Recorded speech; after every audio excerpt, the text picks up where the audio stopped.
বাংলাদেশের স্বাধীনতার ঘোষক, বহুদলীয় গণতন্ত্রের পুনঃপ্রবর্তক, সমৃদ্ধ বাংলাদেশের স্থপতি শহীদ প্রেসিডেন্ট জিয়াউর রহমানের বীরুত্তম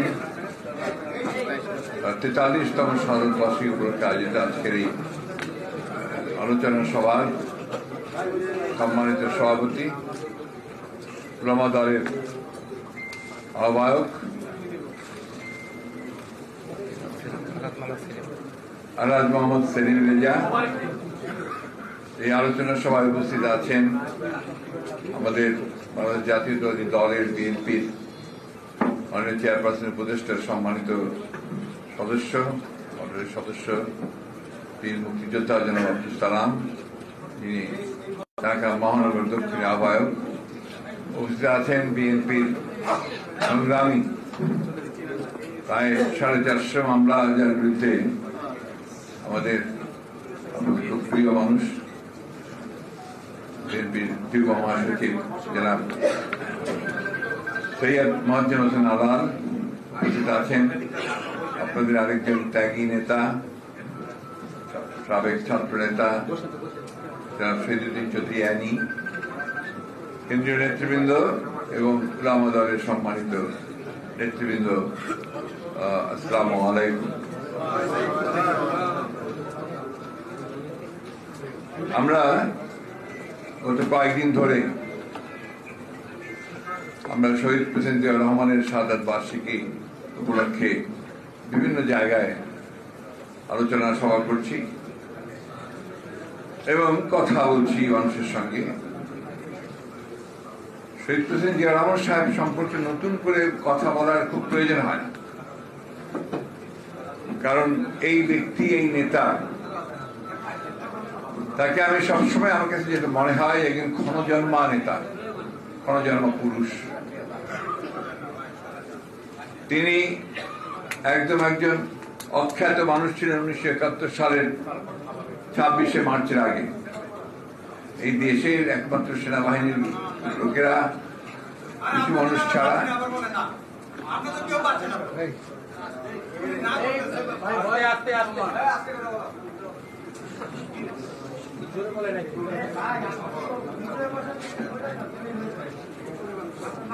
তো সেনাবাহিনীর সদস্য হিসাবে, চৌকস অফিসার হিসেবে তাকে অনেকেই সবাই চিনতেন। আমাদের বাংলাদেশের আমাদের স্বাধীনতা সংগ্রাম শুরু হয়েছে বহু আগে থেকে। আমাদের মানুষেরা বিভিন্ন সময়ে তাদের বিভিন্ন দাবি দাওয়া নিয়ে, ভাষার দাবি নিয়ে, গণতন্ত্রের দাবি নিয়ে, ডিক্টেটরের বিরুদ্ধে সংগ্রামের লড়াইয়ে তারা সংগ্রাম করেছেন, সফল হয়েছেন। এই সংগ্রামে বিভিন্ন সময়ে আমাদের জাতীয় নেতারা একেবারে বহু আগে থেকে শুরু করে, এমনকি ব্রিটিশ পিরিয়ড থেকে শুরু করে এই দেশের স্বাধীনতার জন্য বহু আত্মত্যাগ করেছেন।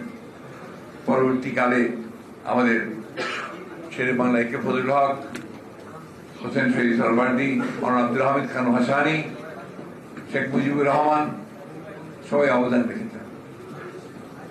এই স্বাধীনতা সংগ্রাম যখন চূড়ান্ত পর্যায়ে এসেছিল, যখন মানুষ আশা করছিল যে এই সংগ্রামের মধ্য দিয়ে মানুষ পাকিস্তান হানাদার বাহিনীকে বাধ্য করবে দেশ ছেড়ে চলে যেতে এবং একটা গণতান্ত্রিক রাষ্ট্র নির্মাণ করবে, সেই স্বাধীনতা সংগ্রাম যখন চূড়ান্ত পর্যায়ে এসেছে, বিশেষ করে 7ই মার্চের ঘোষণার পরে সব মানুষের আকাঙ্ক্ষা ছিল এবার স্বাধীনতার ঘোষণা আসবে, মুক্তি সংগ্রামের ঘোষণা আসবে।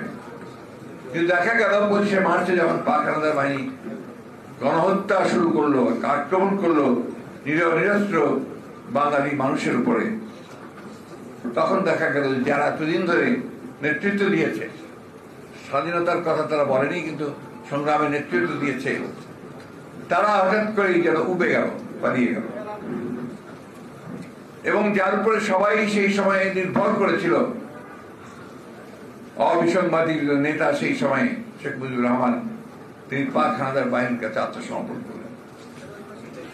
মানুষ একদম দিশেহারা হয়ে গেছিল, কি করবে বুঝতে পারছিল, কিং কর্তব্য বিমূঢ়।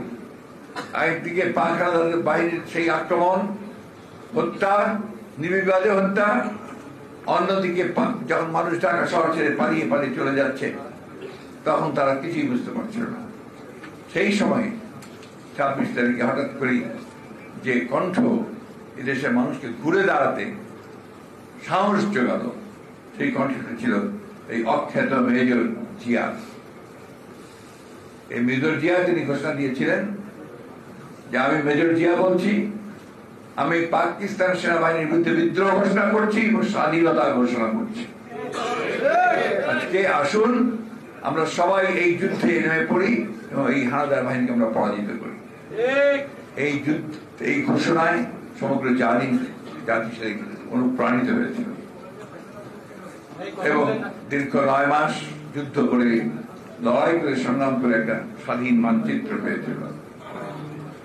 যে মানুষটির ঘোষণার মধ্য দিয়ে এই দেশ স্বাধীন হলো, সেই মানুষটিকে আজকে যারা শাসক গোষ্ঠী আছে, তারা বহুদিন ধরেই এই মানুষটিকে তারা অস্বীকার করে, তার ঘোষণাকে অস্বীকার করে, তার কর্তৃত্বকে, তার যে কৃতিত্ব সেটাকে তারা অস্বীকার করে। একমাত্র এক নেতা, এক দেশ, শেখ মুজিবের বাংলাদেশ, এই ছিল তাদের স্লোগান। এই মানুষটি আবার দ্বিতীয়বার যখন বাংলাদেশের বিপদে পড়ল 7ই নভেম্বরের আগের মুহূর্তে, যখন আবার ওই দেশের শত্রুরা চক্রান্ত শুরু করলো দেশকে আবার পুরোপুরি পরাধন করে দেওয়ার, সেই সময় কিন্তু আবার এই মানুষটি সামনে এসে দাঁড়ায়।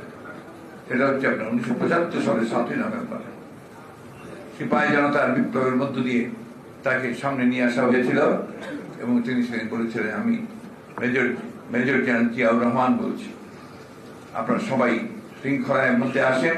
এবং যে সেনাবাহিনী তখন আপনার কোনো শৃঙ্খলা ছিল না, সেনাবাহিনী থেকে তিনি শৃঙ্খলা ফিরিয়ে নিয়ে আসলেন এবং নতুন করে বাংলাদেশের মানুষকে তাদের জাতি গঠনে, নির্মাণে অনুপ্রাণিত করলেন এবং সেই কাজে নামলেন। এবং তারপরে ঘটনা অনেক লম্বা ঘটনা, সেই ঘটনা বর্ণনা করতে চাইব না। আমি যে কথাটা বলছি যে এই মানুষটি সেদিন ঘোষণা না দিলে আজকে বাংলাদেশ স্বাধীন হতো কি হতো আমি জানি না, নিশ্চয়ই হতো, তবে অনেক সময় লাগতো। এই মানুষটিকে তারা অস্বীকার করে, তারা বলে তিনি মুক্তিযোদ্ধা ছিলেন না, তিনি পাকিস্তানের চর ছিলেন। এই সমস্ত মিথ্যা কথা বলে জনগণকে, বিশেষ করে নতুন প্রজন্মকে তারা বিভ্রান্ত করতে চায়। কিন্তু জিয়াউর রহমান প্রমাণ করেছেন যে তিনি হচ্ছেন সেই নেতা যিনি ভবিষ্যৎ দেখতে পেতেন এবং একজন আত্মত্যাগী নেতা যার মধ্যে কোনো লোভ লালসা বলতে কিছুই ছিল না। 100% একজন সৎ মানুষ, 100%। পরে দেখা গেছে যে তার শাহাদাতের পরে তার এই ঢাকা বলেন, দেশে বলেন, কোথাও একমাত্র গ্রামের বাড়ি ছাড়া কোথাও এক খন্ড জমি নেই, তার ব্যাংকের কোনো অ্যাকাউন্ট নেই, ব্যাংক ব্যালেন্স নেই। তিনি সত্যিকার অর্থেই হযরত ওমর রাদিয়াল্লাহু আনহু সাহেবের অনুকরণের জীবন যাপনের চেষ্টা করতেন। এই মানুষটিকে যখন এরা বিভিন্ন ভাবে চিত্রায়িত করার চেষ্টা করে, তখন আমরা এই দেশের মানুষ অত্যন্ত কষ্ট পাই, কারণ আমরা যার যেটা পাওনা তাকে সেটা দেওয়াতে বিশ্বাস করি। বন্ধুগণ, শহীদ জিয়া রহমানের অবদান বলে শেষ করা যাবে না, কারণ যে দেশটা ধ্বংসের দিকে চলে যাচ্ছিল, যাকে বলা হতো তলাবিহীন ঝুড়ি, 75 সালের আগে হেনরি কিসিঞ্জার, তখন মার্কিন পররাষ্ট্রমন্ত্রী, তিনি বলেছেন যে ওখানে সাহায্য দিয়ে তো লাভ নাই, কারণ ওটা হচ্ছে তলাবিহীন ঝুড়ি, ওখানে যা দেবেন সব চলে যাবে। এই কথার সমর্থন তো শেখ মুজিব নিজেই করেছেন। তার এখন এই যে বক্তৃতাগুলো শোনায়, দেখেন না টেলিভিশনে, শেখ মুজিবের বক্তৃতা শোনায় তো মাঝে মাঝেই ছোট করে। তো সেখানে তিনিই বলেন যে আমার চারপাশে এখন সব চোর, অন্য দেশের মানুষ পায় সোনার খনি, বিভিন্ন খনি, আমি পেয়েছি চোরের খনি। এমন বললেন যে এত কম্বল এলো বিদেশ থেকে সাহায্য হিসেবে, আমার কম্বলটা গেল কোথায়? এটা প্রমাণ করে তখন তিনি প্রমাণ করেছেন যে এই দেশে তখন লুণ্ঠন, দুর্বৃত্তায়ন, চুরি আবার একইভাবে চলেছে। শুধু তাই নয় বন্ধুগণ, বিরোধী মতকে দমন করা, কোনো প্রতিপক্ষ থাকবে না, ভিন্ন মতকে উপেক্ষা করবে না, এই চিন্তায় তখনও তারা ছিল বলেই সেদিনও যারা বিরোধী পক্ষ ছিল তখনকার দিন জাসাদ, বাম রাজনীতিবিদগুলো, রাজনৈতিক দলগুলো তাদেরকে নির্মম ভাবে সেদিন তারা হত্যা করেছে। এবং এই রাজনৈতিক দমন পীড়ন করার জন্য সেই নতুন একটা বাহিনী তৈরি করা হয়েছিল। বাহিনীর নাম ছিল রক্ষী বাহিনী। এটা আমরা অনেকেই ভুলে গেছি, মনে করি না। সে রক্ষী বাহিনীর অত্যাচার এই এখন যেমন আপনার পুলিশ বাহিনীর, আপনার র্যাবের অত্যাচার সহ্য করতেন, তার চাইতেও ভয়াবহ ছিল। তার একটা নমুনা আমি দেবো আপনাদেরকে, যে সেই সময়ে আপনার এই বিরোধী পক্ষ যারা ছিল বা বাম রাজনীতি যারা করতো তাদেরকে তারা হত্যা করতো, দমন করতো। এটা সম্ভবত ঝিনাইদার একটা জায়গায় বাম রাজনীতি করতে এক ছেলে, তাকে ধরার জন্য রক্ষী বাহিনী সেখানে গেছে সেই গ্রামে গিয়ে, যখন ছেলেকে পায়নি তখন তার বাবাকে ধরে নিয়ে এসছে। তার বাবাকে বলছে তোমার ছেলেকে এই মুহূর্তে এখানে হাজির করো। তিনি বলছেন ছেলে তো আমার থেকে থাকে না, সে তো বাইরে বাইরে থাকে, আমার বাসায় আসে না। তারপরে ওই ছেলেকে ধরে নিয়ে এসেছে। যে ওই হোক, ধরে নিয়ে আসার পরে সেই ছেলেকে তার বাবাকে বলেছে তার ওই ছেলেকে নিজের হাতে কোড়াল দিয়ে তার কল্লা কাটতে, না তাই করেছে। এবং তারপরে ওই বাবাকে বাধ্য করেছে যে তার কুড়াল দিয়ে তার কল্লা কাটতে, আর সেই কল্লা দিয়ে তারা ফুটবল খেলেছে। কথাটা আমার না, কথাটা আপনি ইতিহাসে পাবেন, বইয়ের মধ্যে পাবেন। আর একজন মহিলা কমিউনিস্ট নেত্রী শান্তি সেন, তিনি যশোরের দিককার, খুলনা বোধহয় সম্ভবত, সেদিককার নেত্রী শান্তি সেনের স্ত্রী, তার বৌমা এবং হানুফা বেগম নামে আরেকজন নেত্রী, যে তখন আওয়ামী বিরোধী রাজনীতি করতেন, তাদেরকে তুলে নিয়ে এসে তাদেরকে 21 দিন যাবৎ নির্মম অন্যায় অত্যাচার করেছে। অত্যাচার করার পরে এমনকি তাদেরকে বস্তার মধ্যে ঢুকিয়ে চুবিয়ে পুকুরে চুবিয়েছে, তারপর তাদেরকে কারাগারে পাঠিয়েছে। সেই কারাগার থেকে আমাদের মওদুদ আহমদ সাহেব, ব্যারিস্টার মওদুদ আহমদ সাহেব, তিনি তখন হেভিয়াস কর্পাস করে তাকে বিচারকদের সামনে নিয়ে আসেন। বিচারক ছিলেন তখন দেবেন ভট্টাচার্য, আমাদের এই দেবপ্রিয় ভট্টাচার্যের বাবা। তিনি ওই এজলাসে বসেই তাদের কথা শুনলেন, ফার্স্ট এজলাসে গিয়ে তাদের পরীক্ষা করলেন, তারপরে ফিরে এসে তিনি বলেন যে এই মুহূর্তে এখান থেকে তাদেরকে মুক্তি দেওয়া হলো, তাদেরকে দেশ বাসায় তারা ফিরে যাবে। তখন সেই মহিলা সেই বিবৃতি দিয়েছিলেন যে কি অন্যায় অত্যাচার নির্মম তাদের উপর করা হয়েছে।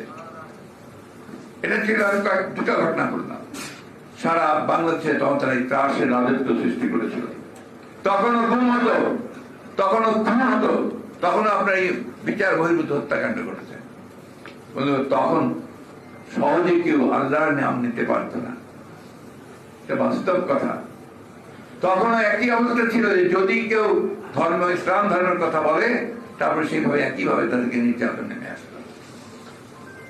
আজকে দেখেন, এতদিন পরে ঠিক একই চিত্র আপনারা দেখতে পাচ্ছেন। কি দেখতে পাচ্ছেন? শহীদ প্রেসিডেন্ট জিয়াউর রহমান, যিনি সংবিধানের প্রথম বিসমিল্লাহির রহমানির রহিম সংযোজন করেছিলেন, যিনি আল্লাহর উপর অবিচল আস্থা বিশ্বাস সংযোজন করেছিলেন, এরা ওই আল্লাহর উপর অবিচল আস্থা বিশ্বাস কেটে দিয়ে শুধু ভয়ে বিসমিল্লাহটা রেখে দিয়েছে। বাকি সমস্ত গুলো কেটে সমস্ত এই দেশের সংখ্যাগরিষ্ঠ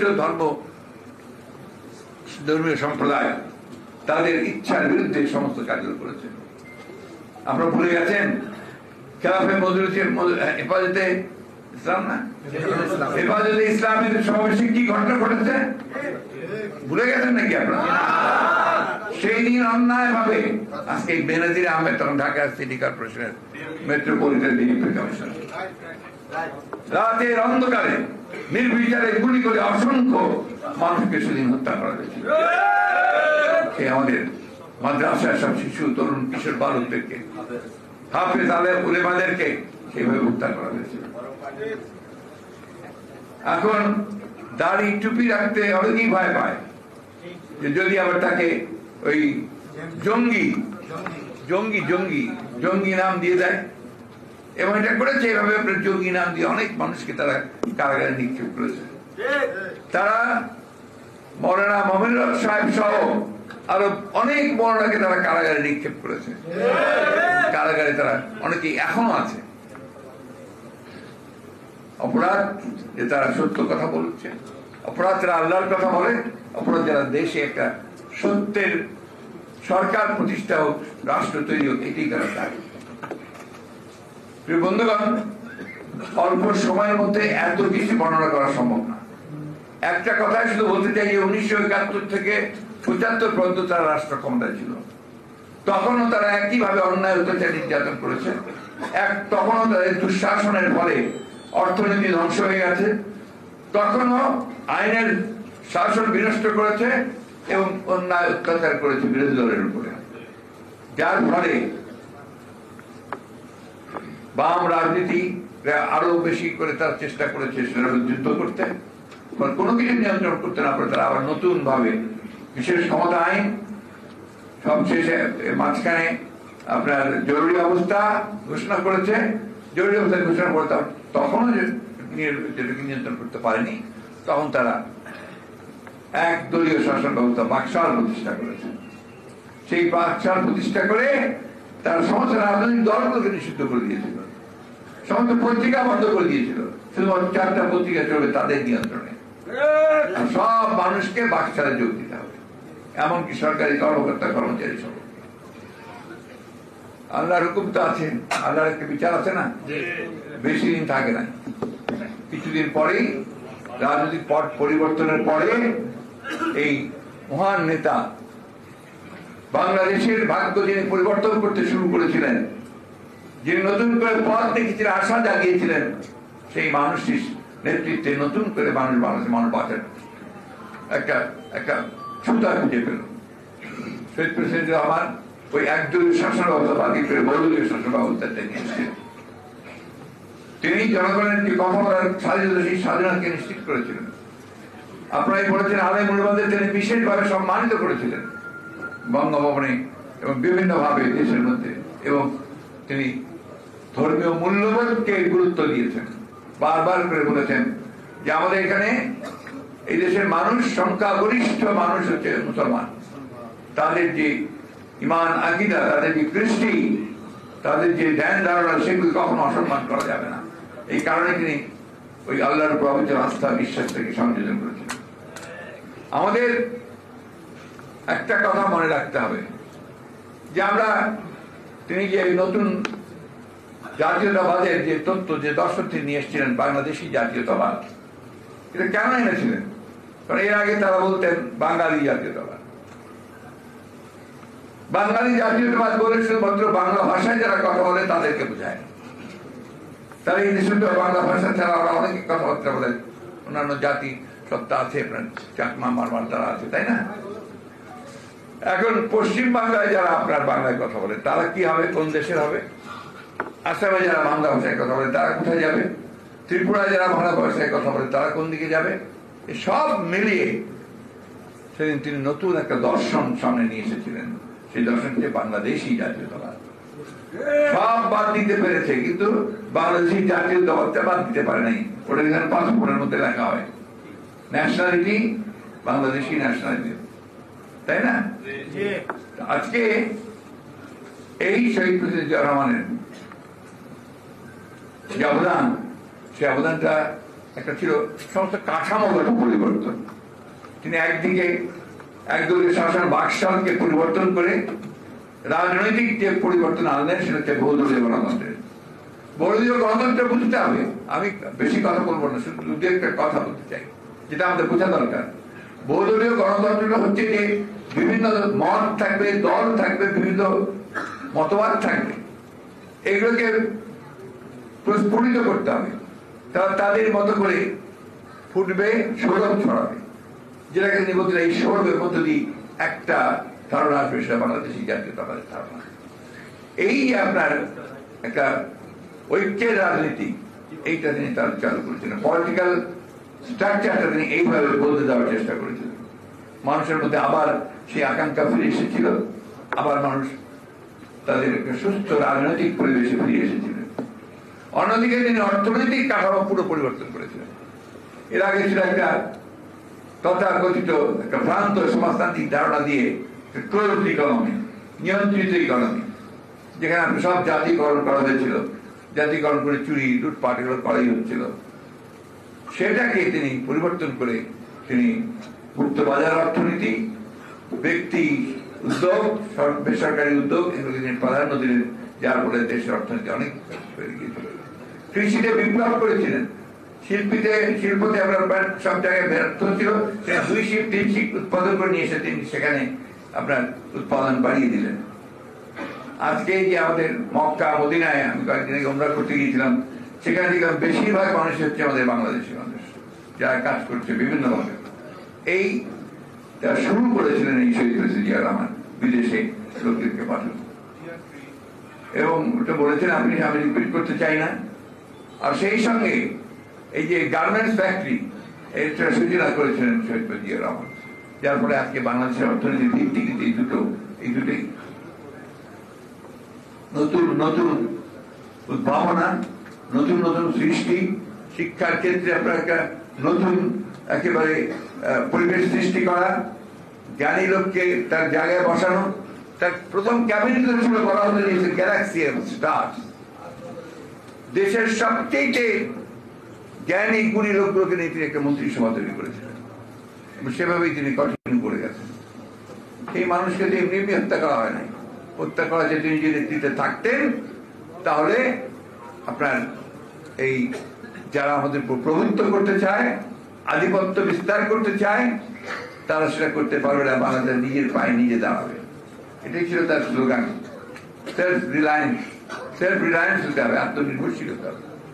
এই জন্য বিদেশিরাও বলে, উইলিয়াম বি বাইলাম একজন আপনার অ্যাম্বাসেডার ছিলেন, সেই সময় মার্কিন অ্যাম্বাসেডার ছিলেন বাংলাদেশে। তিনি মাহমুদুল্লাহ সাহেবের যে বই প্রেসিডেন্ট জিয়া রহমানের, সেই বইটার উপরে তিনি মন্তব্য করতে গিয়ে বলেছেন যে প্রেসিডেন্ট জিয়া রহমান যদি 1981 সালে নিহত না হয়ে 75 সালে নিহত হতেন, তাহলে বাংলাদেশ একটা ফেইল্ড স্টেটে পরিণত হতো, একটা ব্যর্থ রাষ্ট্রে পরিণত হতো। সেটা প্রমাণ আমরা দেখছি। বন্ধুগণ, আজকে গত 15 বছর ধরে ওই আওয়ামী লীগের অপছায়া, তাদের প্রেতাত্মারা আবার বাংলাদেশকে শাসন করতে শুরু করেছে। ওই শাসন তারা করছে ভিন্ন পদ্ধতিতে। আবার এই একদলীয় শাসনের লক্ষ্যে তারা একটা গণতন্ত্রের একটা ফসাদ তারা সৃষ্টি করেছে, কিন্তু গণতন্ত্র তারা বিশ্বাস করে না। আজকে যারাই বিরোধী কথা বলে তাদেরকে তুলে নিয়ে যায়।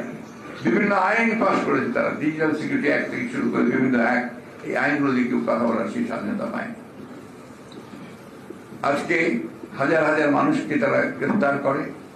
দেশের বেগম খালেদা জিয়া তাকে তারা অন্যায়ভাবে মিথ্যা মামলায় আটক করে রেখেছে প্রায় 6 বছর ধরে। আজকে আমাদের লক্ষ লক্ষ মানুষের বিরুদ্ধে মিথ্যা মামলা, 60 লক্ষের উপরে মানুষের বিরুদ্ধে মামলা হয়েছে। 27,000 নেতাকর্মীকে তারা একদিনে 2-3 দিনের মধ্যে গ্রেফতার করেছে এই 28 অক্টোবর পরে। আপনারা খেয়াল করে দেখবেন, যখনই আমরা আন্দোলন করি, যখনই আমরা জনগণকে সঙ্গে নিয়ে রাস্তায় নেমি, তখনই তারা একেবারে হায়নার মতো ঝাঁপিয়ে পড়ে, এবং তাদের এই পুলিশ বাহিনী, তাদের র্যাব, এই বাহিনীগুলি তারা আক্রমণ করে। আজকে বেনজির সাহেব, তিনি ছিলেন পুলিশ বাহিনীর প্রধান, র্যাবের প্রধান। তার বিরুদ্ধে যখন সমস্ত কাগজ পত্রিকাগুলোতে তার অপকীর্তি, তার চুরি, তার দুর্নীতি বেরিয়ে আসছে, তখন আওয়ামী লীগের সাধারণ সম্পাদক সাহেব বলছেন, সে কি আওয়ামী লীগ করে? আওয়ামী লীগের নাম ছিল কিনা জানি না, আওয়ামী লীগকে ডিফেন্ড করবার জন্য, তাকে ক্ষমতায় রাখার জন্য তিনি তার সর্বশক্তি নিয়োগ করেছেন। কারণ ওই নির্বাচনের সময় তিনি র্যাবের ডিজি ছিলেন, সেই সময় পরিষ্কার প্রকাশ্যে বলেছেন যে সেই সরকারকে, সেই দলকে ভোট দিয়ে যারা উন্নয়ন করছে, উন্নয়ন করতে যাচ্ছে, তাদেরকে আমরা উন্নয়নের পক্ষে আছি। আজকে তার এই কথাগুলো বলার কথা না, যদি সে বলেছে, এবং সে যত রকম করে পারে বিরোধী দলকে সে নির্যাতন করেছে, তারা বেআইনি ভাবে হত্যা করেছে, জুডিশিয়াল কাস্টডিতে হত্যা করেছে, গুম করেছে, খুন করেছে এবং মিথ্যা মামলা দিয়ে এই গায়েবী মামলাটা বলতে ঠিক সময়কার তৈরি সমস্ত পুলিশের আইডি এখন যিনি আছেন তিনিও স্যাংশন প্রাপ্ত কিছু 9 জনকে স্যাংশন ছিল বিরোধী সহ। এই একটা অবস্থা এই সরকার। আবার আরেকজন আপনার সাবেক সেনাবাহিনীর প্রধান আজিজ, তাকে তারা অনেককে ডিগিয়ে তার 2 ভাই চিহ্নিত সন্ত্রাসী জেনেও তাকে আর্মির চিফ করা হয়েছিল এবং তার যে কাজ সেই কাজটা তারা করে নিয়েছিল, নির্বাচন পার করে নিয়েছিল। প্রধানমন্ত্রী আরেকটা ভয়ঙ্কর কথা বলেছেন কয়েকদিন আগে। তিনি বলেছেন যে সাদা চামড়ার লোকেরা নাকি তাকে বলছে যে তাকে এখানে কোন একটা দেশের এয়ার বেস করতে দেওয়ার জন্য, অর্থাৎ সেখানে তাদের জঙ্গি বিমান নামবে, সেটাকে তাদের এয়ার বেস হিসেবে ব্যবহার করবে। আর বাংলাদেশের একটা অংশ অর্থাৎ চট্টগ্রাম এবং মিয়ানমারকে নিয়ে নতুন একটা খ্রিস্টান রাষ্ট্র তৈরি করবার তার চেষ্টা করছেন। আমি গতকাল বলছি, আজকে আবার বলছি যে প্রধানমন্ত্রীর উচিত হবে এই মুহূর্তে জনগণের সঙ্গে তার প্রকৃত ব্যাখ্যা তুলে দেওয়া, কারা এটা চাইছে এবং কেন চাইছে, আর আপনারা কেন এটাকে এতদিন পরে প্রকাশ করছেন, এটা আমরা জানতে চাই। কারণ আমাদের বাংলাদেশের স্বাধীনতা সার্বভৌমত্বের প্রশ্ন, এটা আমাদের সার্বভৌমত্বের প্রশ্ন। আপনাদের হাতে স্বাধীনতা কোনদিন নিরাপদ না। আপনাদের এর আগের পররাষ্ট্রমন্ত্রী কিন্তু বলেই ফেলেন পাশের একটা দেশের ব্যাপারে যে তাদের সঙ্গে তাদের সম্পর্ক হচ্ছে স্বামী স্ত্রীর সম্পর্ক। তো যদি স্বামী স্ত্রীর সম্পর্ক হয় তাহলে আপনি আর সেখানে কি করে তারা যে অন্যায় ভাবে আমাদের সমস্ত ন্যায্য পাওনা যেগুলো সঙ্গে আমাদেরকে বঞ্চিত করছে সে ব্যাপারে তো কোনো কিছু করতে পারছে না। আমাদের পানির হিস্সা দেয় না, আমাদের তিস্তা পানির হিস্সা দেয় না, ফারাক্কার হিস্সা দেয় না। 154টা নদী, অবিভক্ত নদী, সেই নদীগুলোর আমরা পানির হিস্সা পাই না। সীমান্তে আমাদের হত্যা হয়, সেই সম্পর্কে একটা টু শব্দ করে না। আজকে এই জিনিসগুলো আপনাদেরকে দেখতে হবে। আপনাদের উপরে আর আমাদের উপরে যে অত্যাচার নির্যাতন, ধর্মপ্রাণ মানুষের উপরে যে অত্যাচার নির্যাতন, আর একটা ভয়াবহ ঘটনা করছে, এটা আপনারা কে কতটুকু খেয়াল করছেন আমি জানি না। সেটা হচ্ছে যে প্রাইমারি স্কুলের যে টেক্সট বইয়ের মধ্যে এগুলোর মধ্যে এমন কারিকুলাম আনছে যা আমার কালচারের বিরুদ্ধে, আমার কৃষ্টির বিরুদ্ধে, আমার ধর্মের বিরুদ্ধে। এগুলো আমাদের কখনোই কোনো কালে আমরা এভাবে চিন্তা করিনি। আমরা বড় হয়েছি ইসলামিক যে চিন্তাধারা, সেই চিন্তা আমাদের পরিবেশের মধ্যে আমরা করিয়েছি। অন্যান্য ধর্মের লোকেরা তাদের কিন্তু একটা ধর্মীয় একটা প্রভাব তাদের মধ্যে ছিল বলে তারা সেইভাবে করে দিচ্ছে। আজকে সেইখান থেকে সম্পূর্ণভাবে বের করে নিয়ে একটা ধর্মহীন একটা রাষ্ট্রে পরিণত করবার চেষ্টা করা হচ্ছে। বন্ধুগণ, শহীদ প্রেসিডেন্ট জিয়া রহমানের শাহাদাতবার্ষিকী পালন করার উদ্দেশ্য একটাই, বারবার করে শহীদ প্রেসিডেন্ট জিয়া রহমান শুধু স্মরণ করলে হবে না, মনে করলে আপনার তাকে অনুসরণ করতে হবে। এবং আজকে যে দানব গত 15 বছর ধরে আমাদের ঘরের মধ্যে, বুকের মধ্যে চেপে বসে আছে, একে সরাতে না পারলে কিন্তু আপনার স্বাধীনতা থাকবে না, আপনার সার্বভৌমত্ব থাকবে না। আমার এই ভোটের অধিকারকে ফিরিয়ে আনতে হবে। আজকে দেখেন, ভারতবর্ষে ভোটের অধিকার আছে বলে কিন্তু তারা অন্তত ওই যে মোদী 3 বার একেবারে নিরঙ্কুশ সংখ্যা গরিষ্ঠতা পেয়ে ক্ষমতায় যাওয়ার যে ইচ্ছা বাসনা, সেটাকে কিন্তু তারা রোধ করে দিয়েছে। আজকে সব একক সংখ্যা গরিষ্ঠতা তারা পাচ্ছে না। সেই অবস্থাটা আমাদেরকে খেয়াল করে আমাদেরকে আজকে আবার নির্বাচন ব্যবস্থাকে ফিরিয়ে আনতে হবে এবং মানুষ যেন ভোট দিয়ে তার নিজস্ব পছন্দ মতো প্রতিনিধি নির্বাচিত করতে হবে, তার ব্যবস্থা করতে হবে। দেশনীতির ব্যবস্থা যেখানে আমরা ফিরিয়ে আনতে পারি, মুক্ত করতে পারি, তার চিকিৎসার ব্যবস্থা করতে পারি, তার জন্য আমাদেরকে সংগ্রাম লড়াই করতে হবে। আমাদের নেতা তারেক রহমান সাহেব যিনি বিদেশে নির্বাচিত আছেন মিথ্যা মামলায়, তাকে ফিরিয়ে আনবার জন্য আমাদেরকে সেই সংগ্রাম করতে হবে। সর্বোপরি দেশের মানুষকে মুক্ত করবার জন্য আমাদেরকে সংগ্রাম করতে হবে, আমার অধিকারকে ফিরে করার জন্য সংগ্রাম করতে হবে। যে কথাটা অনেকে বলেছে, আমি সবসময় বলি যে এই সংগ্রামের লড়াই তো আমার জন্য নয়, আমাদেরকে যারা বসে তাদের কারোর জন্য নেই, এই সংগ্রামে লড়াই হচ্ছে আমার দেশের মানুষকে মুক্ত করবার জন্য, আমার স্বাধীনতাকে রক্ষা করবার জন্য। এই যে ডাক, স্বাধীনতা রক্ষা করবার যে ডাক, আমাদের দেশকে মুক্ত করবার যে ডাক, যে আহ্বান, এই আহ্বানে আপনারা সাড়া দিয়ে দল মত নির্বিশেষে সবাই মিলে একটা গণ আন্দোলন সৃষ্টি করতে হবে, যে আন্দোলনের মধ্যে দিয়ে আমাদেরকে পরাজিত করতে সক্ষম হব। আজকে শাহাদাত বার্ষিকীতে সেই হোক আমাদের আজকে প্রতিজ্ঞা, আমরা যেন সেইভাবে সামনের দিকে আল্লাহর নামে আমরা এগিয়ে যেতে পারি, এটা সবাইকে আমাদের সবসময় মনে রেখে সেইভাবে কাজ করতে হবে। আপনাদের সকলকে আন্তরিক ধন্যবাদ। আপনারা মনোযোগ দিয়ে শুনেছেন। আমরা আশা করবো যে আপনারা যে কথাটা অনেকে বলেছে, আপনাদের এখন উলামা দল, এই দলকে নতুন করে আবার পুনর্গঠন করার সুযোগ একটা আপনারা পেয়েছেন। শুধু এখানে ঢাকায় বসে এই সভা করলে হবে না, ছড়িয়ে পড়তে হবে সারা দেশে, সংগঠিত করতে হবে সমস্ত দেশকে। আপনাদের সকলকে ধন্যবাদ। আসসালামু আলাইকুম, খোদা হাফেজ।